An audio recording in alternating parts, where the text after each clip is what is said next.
Subscribe कीजिए मेरे channel को और बेल आइकन दबाइए ताकि आप मेरा कोई भी वीडियो मिस ना करें।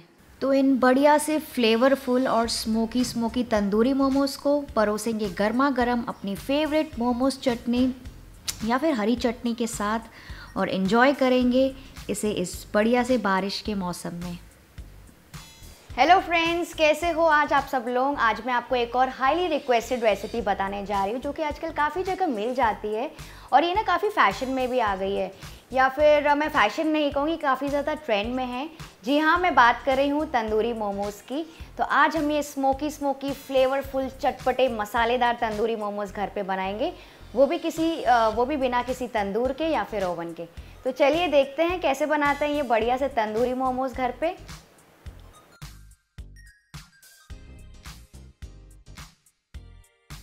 तो तंदूरी मोमोज़ बनाने के लिए सबसे पहले हम क्या करेंगे, इसके मोमोज़ का आटा तैयार करेंगे क्योंकि उसको हमें थोड़ी देर रेस्ट करने के लिए रखना है। तो सबसे पहले एक बोल में हम लेंगे 1 कप मैदा, फिर इसमें मैं डालूँगी आधा चम्मच नमक, 1 टेबलस्पून तेल और इसे थोड़ा सा मिक्स कर लेंगे पहले हाथों से।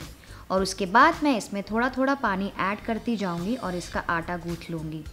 तो नॉर्मली जैसे आप आटा गूँथते हैं इसे अच्छे से गूँथते जाइए थोड़ा थोड़ा पानी डालते हुए।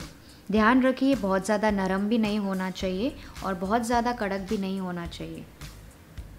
बस इसे हमें सेमी स्टिफ रखना है ताकि आप इसके अच्छे से शेप बना सकें, क्योंकि अगर आप बहुत ज़्यादा सॉफ्ट कर देंगे आटा तो आपके जो मोमोस हैं वो बिल्कुल बैठ जाएंगे और अच्छे नहीं बनेंगे। और अगर बहुत ज़्यादा आप कड़क कर देंगे आटा तो वो स्टीम करने के बाद या फिर फ्राई करने के बाद वो बहुत कड़क लगते हैं और उसका टेस्ट अच्छा नहीं आता है, उसकी परत बहुत कच्ची कच्ची लगती है। तो मीडियम मतलब कि सेमी स्टिफ रखना है हमें आटा को। ये देखिए इस तरह से। अब इसे हल्के गीले कपड़े से कवर करके रख लेंगे कम से कम 20 से 30 मिनट के लिए। तो जब तक हमारा आटा रेस्ट कर रहा है चलिए हम इसकी स्टफिंग तैयार कर लेते हैं। तो स्टफिंग के लिए मैं एक पैन में ले लूँगी 2 टीस्पून ऑयल। जैसे ही ऑयल गर्म हो जाएगा इसमें मैं डालूँगी 1 टेबलस्पून बारीक कटा हुआ लहसुन। इसे बस 10 से 15 सेकंड के लिए फ्राई करना है, जैसे कि इसका थोड़ा सा कच्चा फ्लेवर निकल जाए। और उसके बाद मैं इसमें डालूँगी स्प्रिंग अनियन वाइट्स, यानी कि हरे प्याज का सफ़ेद हिस्सा, और इसे भी थोड़ी देर पकाते जाएंगे जब तक कि हल्का सा सॉफ्ट ना हो जाए। इसे बहुत ज़्यादा डार्क भी नहीं करना है हमको। और अगर आपके पास स्प्रिंग अनियंस नहीं है तो आप इसकी जगह बिल्कुल रेगुलर अनियंस भी यूज़ कर सकते हैं, कोई प्रॉब्लम नहीं है उसमें। पर क्योंकि मेरे पास अवेलेबल था इसलिए मैं यूज़ कर रही हूँ। तो बस अब ये प्याज थोड़े से सॉफ्ट हो गए हैं, बहुत ज़्यादा नहीं पकाना है। अब हम बाकी के वेजिटेबल्स जो हम यूज़ कर रहे हैं ना वो सारे डाल देंगे। तो अब इसमें मैं डालूँगी बारीक कटा हुआ पत्ता गोभी। यहाँ पे मैंने एक्चुअली पत्ता गोभी को बड़े वाले साइड से ग्रेट कर लिया है, उसे बहुत अच्छे से कटता है। तो अगर आपको चाहिए तो आप फूड प्रोसेसर में भी चॉप कर सकते हैं, लेकिन बारीक होना चाहिए। उसके बाद मैं इसमें डालूँगी 1 गाजर जिसको मैंने इसे ग्रेट कर लिया है मोटे साइड से, और थोड़ी सी कैप्सिकम बारीक कटी हुई। बस इसे 1 से 2 मिनट तक के पकाएंगे, जैसे कि सब्जियां बस हल्की सी सॉफ्ट हो जाए, इसका बेसिकली कच्चापन निकल जाए। बहुत ज़्यादा हमें नहीं पकाना है, क्योंकि कुछ लोग इसे इसमें कच्ची स्टफिंग भी करते हैं डायरेक्टली सारी वेजिटेबल्स को डाल के, लेकिन मुझे वो पसंद नहीं है, इसलिए मैं थोड़ा सा बस सारी वेजिटेबल्स को पका रही हूँ। बहुत ज़्यादा नहीं पकाना है, बस इस प्रोसेस को करने में लगभग हमें 2 से 3 मिनट ही लगेंगे।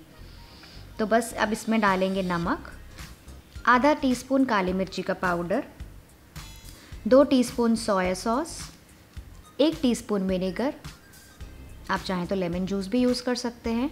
और इसे अच्छे से मिक्स कर लेंगे बस 1 से 2 मिनट के लिए। और जैसे कि मिक्सचर ना थोड़ा सा ड्राई हो जाए, मतलब इसका जो भी पानी है इसमें वो थोड़ा सा सूख जाए, तो आपको देख के ही पता चलेगा कि मिक्सचर ड्राई हो गया है। क्योंकि अगर आप अपनी स्टफिंग थोड़ी गीली गीली रखेंगे जब आप भरेंगे मोमोस में तो वो गीली होके बंधेगी नहीं। तो बस आपको लग रहा है कि थोड़े से वेजिटेबल्स ड्राई हो गए हैं, इसमें ज़्यादा मॉइस्चर नहीं है, तो इस समय बस गैस का फ्लेम ऑफ कर देंगे। लास्ट में मैं इसमें डाल रही हूँ थोड़े से स्प्रिंग अनियन ग्रीन्स, यानी कि वो हरा हिस्सा जो मैंने बचा के रखा था, और इसे भी थोड़ा मिक्स कर लेंगे। आप चाहें तो इस स्टेज पे अगर आप नॉन वेजिटेरियन हैं तो छोटे छोटे चिकन के पीसेस, या फिर अगर आपको चाहिए तो मशरूम के पीसेस भी यूज़ कर सकते हैं। तो बस अब हमारी स्टफिंग तैयार हो गई है, देखा आपने, बहुत ज़्यादा टाइम भी नहीं लगा इसे पकाने में। इसे ट्रांसफ़र कर लेंगे एक प्लेट में थोड़ा सा ठंडा होने के लिए। चलिए देखते हैं हमारे आटे का क्या हाल है। आटे को फिर से थोड़ा सा गूँथ लेंगे इसे थोड़ा सा चिकना करने के लिए। और अब मैं क्या करूँगी, इसका थोड़ा थोड़ा पोर्शन अपने हाथ में ले लूँगी या फिर इसको ऐसे छोटे छोटे पोर्शंस में अलग कर लेंगे, छोटे छोटे गोले बना के इस तरह से, बड़े या छोटे जैसे मोमोस आपको बनाने हैं। तो ये देखिए मैं एक छोटी सी लोई ले रही हूँ, इतनी छोटी कि जिसमें से मेरा एक मोमोज़ बन जाए। तो बस हल्का सा ही सूखा आटा लेके इसको रोल करना यानी कि बेलना स्टार्ट करेंगे इसकी एक छोटी सी राउंड शीट बनाने के लिए। ध्यान रखिए इसका जो सेंटर है वो हल्का सा मोटा होना चाहिए और इसके जो साइड्स हैं, ये जो किनारे हैं चारों तरफ, वो हल्के से पतले होने चाहिए। क्योंकि क्या होता है, मोमोज़ जब हम बांधते हैं तो ये जो साइड्स हैं वो पूरे एक तरफ इकट्ठा हो जाते हैं और उसका जो सेंटर होता है वो थोड़ा सा ना मोटा हो जाता है और कभी कभी वो कच्चा भी लगता है अगर वो ठीक से नहीं पका हो तो इसलिए साइड्स थोड़े से पतले रखेंगे और सेंटर को आप थोड़ा सा मोटा रख सकते हैं स्टफिंग रखने के लिए। तो ये तो एक तरीका है जैसे मैं कर रही हूँ, छोटे छोटे बना रही हूँ मोमोज़। लेकिन अगर आप चाहें तो एक बड़ी रोटी भी तैयार कर सकते हैं और फिर किसी भी छोटे राउंड कुकी कटर से या फिर किसी भी ढक्कन से इसे राउंड शीट में काट सकते हैं। वैसे भी आपको बहुत इजी पड़ेगा, लेकिन काटने के बाद इसको फिर से साइड्स में थोड़ा सा बेलना है, किनारों को थोड़ा सा पतला करने के लिए। तो ये ध्यान रखिए, अगर आप कुकी कटर भी यूज़ कर रहे हैं तो काटने के बाद उसे फिर से थोड़ा सा बेलना है साइड्स को पतला करने के लिए। तो ये राउंड शीट रेडी हो गई है, ये देखिए। अब इसके सेंटर में मैं 1 से 2 टेबलस्पून स्टफिंग रखूँगी। बहुत ज़्यादा स्टफिंग भी नहीं रखना है वरना वो बाइंड नहीं होएंगे मोमोज़। फिर चारों तरफ से इसको इस तरह से हल्का गीला कर लेंगे, बस हल्के हाथों से ही करना है, बहुत ज़्यादा गीला नहीं करना है। अब हम इसको बांधना स्टार्ट करेंगे, जिसके लिए मैंने ऐसे प्लीट्स बनाना स्टार्ट किया है। तो ऐसे एक के बाद एक छोटे छोटे प्लीट्स चिपकाते हुए जाएंगे, एक के बाद एक। आप देख सकते हैं जैसे मैं कर रही हूँ, मैंने इसका ऑलमोस्ट आधा कर लिया है। उसके बाद बीच में आप चाहें तो अंगूठे से स्टफिंग को फिर से अंदर दबा सकते हैं अगर बाहर आ रही है तो। और वैसे ही बाकी का आधा हिस्सा भी ऐसे एक के बाद एक प्लीट्स करते हुए बांधते जाएंगे। आप देख रहे हैं ये कैसे हो रहा है।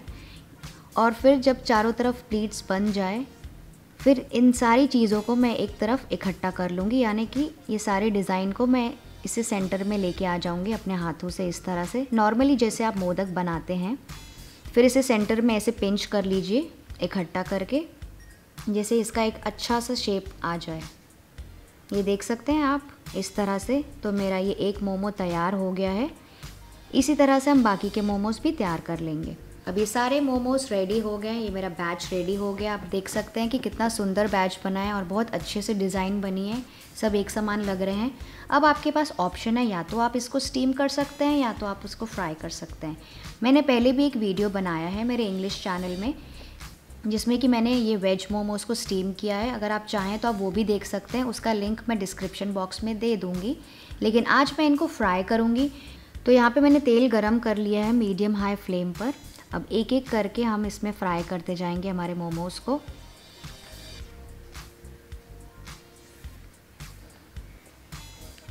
बस 1 से 2 मिनट के लिए बीच बीच में स्टर करते हुए, इसे बहुत ज़्यादा भी नहीं पकाना है और इसे बहुत ज़्यादा डार्क भी नहीं करना है, क्योंकि हम इसको बाद में फिर से मैरिनेट करके वैसे भी पकाने ही वाले हैं।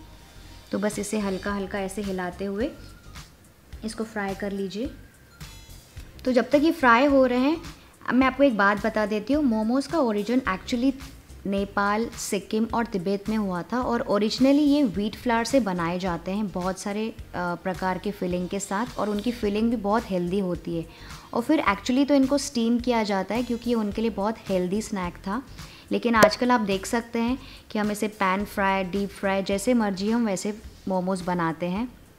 अलग अलग तरीक़ों से ये सर्व किया जाता है इंडिया में, क्योंकि एक बार कोई फूड इंडिया में आ गया है तो आपको तो पता है वो फ्राई होता ही है। तो इस तरह से हम इसे थोड़ा थोड़ा ऐसे फ्राई कर लेंगे, बहुत ज़्यादा डार्क नहीं करना है। अब इसमें अच्छी सी कोटिंग आ गई है, बस हमें इतना ही पकाना है। इसकी कोटिंग अच्छे से सेट हो गई है, इसे निकाल के साइड में रख देंगे। इसी तरह से मैं दूसरा बैच भी फ्राई कर लूँगी और इसे साइड में रख देंगे। तो ये हमारे सारे मोमोज़ तैयार हो गए हैं। तो आप ये देख सकते हैं कि इतने अच्छे से फ्राई हो गए हैं और बहुत अच्छे दिख रहे हैं हमारे फ्राइड मोमोज़। क्योंकि अगर आप स्टिक में पकाएंगे तो आपके जो स्टीम्ड मोमोज़ हैं वो स्टिक में या फिर स्क्यूअर में, जिसमें भी आप बना रहे हैं, उसमें टिकेंगे नहीं।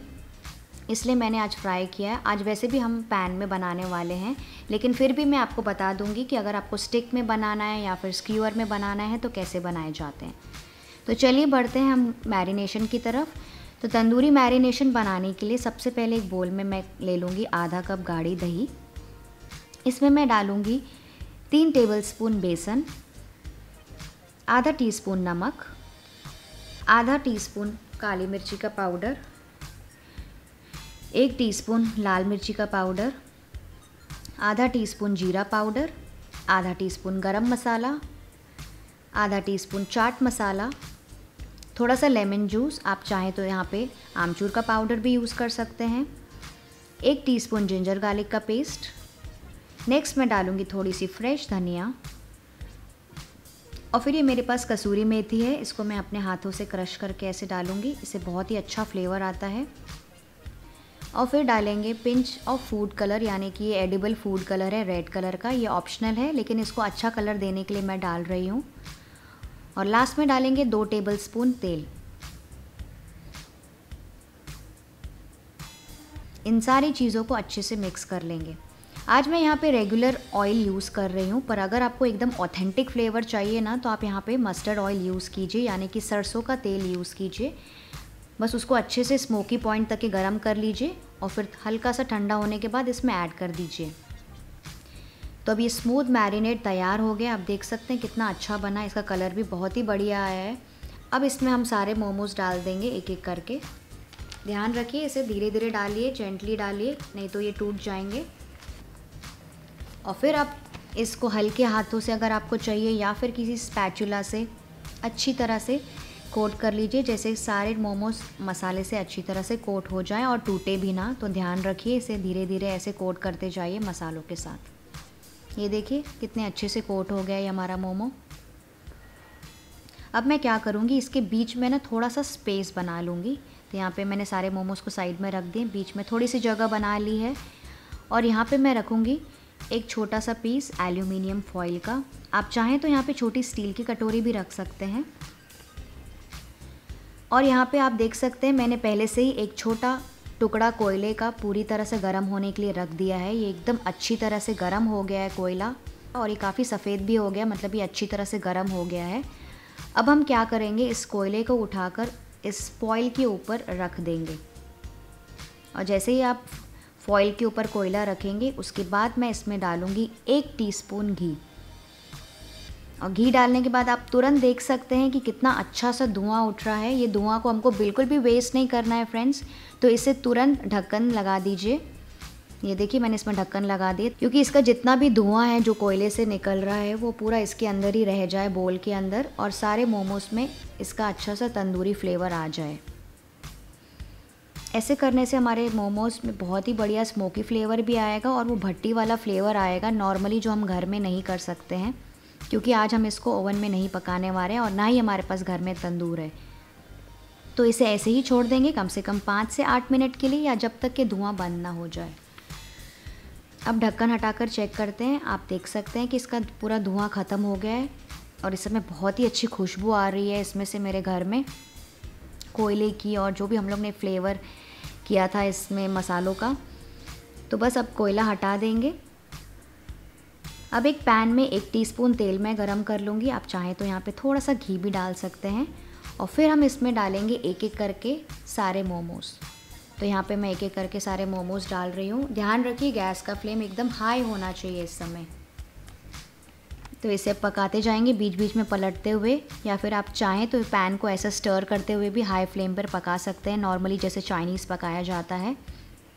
या जैसे आपको ज़रूरत लगे 1 से 2 मिनट के लिए बीच बीच में इसे पलट पलट के आप पका सकते हैं। तो इसे ऐसे ही पकाते रहिए जब तक इसमें ब्राउनिश ब्लैक कोटिंग ना आ जाए। अब तो आप देख सकते हैं इसमें थोड़े थोड़े जगहों पे ब्राउनिश ब्लैक कोटिंग आ रही है, बिल्कुल तंदूरी इफ़ेक्ट लग रहा है इनके ऊपर। और इसमें इस समय बहुत ही मस्त खुशबू भी आ रही है मसालों की मेरे घर में। तो ये तो हो गए हमारे पैन के ऊपर। तो हमारे पैन वाले मोमोज सारे रेडी हो गए, आप ये देख सकते हैं बहुत ही बढ़िया दिख रहे हैं। अब मैं आपको कुछ स्क्यूअर्स में बना के दिखाती हूँ। तो यहाँ पे मेरे पास ये रॉड है, यानी कि स्क्यूअर है। आप चाहें तो लकड़ी की स्टिक भी यूज़ कर सकते हैं, लेकिन उसको थोड़ा सा पानी में भिगो दीजिएगा पहले से ही, ताकि वो आपकी लकड़ी जले ना। तो इस स्क्यूअर में अब हम डालेंगे मोमोज़ एक एक करके। तो इसे जेंटली ऐसे डाल दीजिए स्क्यूअर के अंदर। आप चाहें तो इसके बीच में एक एक प्याज या फिर कैप्सिकम का टुकड़ा भी डाल सकते हैं, जैसे नॉर्मली हम पनीर टिक्का बनाते हैं, उससे भी बहुत ही बढ़िया दिखते हैं और प्रेजेंटेबल दिखते हैं, बिल्कुल रेस्टोरेंट जैसे। तो ये अब रेडी हो गए स्टिक, यानी कि स्क्यूअर रेडी हो गया है। अब क्या करेंगे, अब इसको डायरेक्ट गैस के ऊपर हाई फ्लेम पे इस तरह से पकाते जाएंगे। तो इसे डायरेक्ट फ्लेम पर ऐसे हाई फ्लेम पर पकाइए, बीच बीच में आप इसे ट्विस्ट करते रहिए। और कभी कभी क्या होता है, कोई कोई मोमो हिलता नहीं है, तो आप चाहें तो उसे बीच बीच में आप अपने हाथों से या फिर फोक से घुमा सकते हैं। तो ये देखिए कितने अच्छे से पक गया, इसमें बढ़िया से ब्लैक स्पॉट्स भी आ गए हैं, जैसे तंदूर या फिर ओवन में आते हैं। तो बस इसे इसी तरह से घुमाते रहिए और सारे मोमोज पका लीजिए। अब इन्हें हम सर्व करेंगे। सर्विंग के लिए प्लेट में मैं डालूँगी मोमोज़। तो ये देखिए कितने सुंदर लग रहे हैं हमारे मोमोज़, देख के मज़ा आ गया। इसके ऊपर मैं छिड़कूँगी थोड़ा सा चाट मसाला। तो सब में थोड़ा सा चाट मसाला डाल दीजिए। मैं लेमन जूस इस समय नहीं डाल रही हूँ, वरना वो थोड़े से गीले हो जाते हैं। फिर मैं साइड में रखूँगी थोड़े से प्याज के लच्छे और थोड़ा सा नींबू के टुकड़े भी मैं रख रही हूँ, अगर किसी को ऊपर से डाल के खाना है तो। और मोमोज़ बने और चटनियाँ नहीं बने मेरे घर पे, ऐसा तो हो ही नहीं सकता। तो साइड में हम रखेंगे बढ़िया सी मोमोज़ चटनी और थोड़ी सी हरी चटनी। वाओ, क्या लग रही है हमारी मोमोज़ की प्लेट, ये देखिए कितनी बढ़िया लग रही है। मैं एक तोड़ के भी देखती हूँ। आप देख सकते हैं कितना अच्छे से मसाला पका हुआ है अंदर से और बहुत ही बढ़िया क्रस्ट बनी है बाहर से। अब तोड़ा है तो एक खा के भी देखते हैं। अंदर से बिल्कुल ही जूसी है और बाहर से एकदम चटपटा और मसालेदार कोटिंग है उसकी। बिल्कुल खाने के समय ना, और बहुत अच्छा स्मोकी फ्लेवर आ रहा है गले में, एकदम बिल्कुल परफेक्ट बना है। तो फ्रेंड्स, आई होप आपको आज की रेसिपी पसंद आई। आपको कैसा लगा ये वीडियो देखने में, मज़ा आया कि नहीं? अगर हाँ तो इस वीडियो को लाइक कीजिए और अपने दोस्तों के साथ भी शेयर कीजिएगा।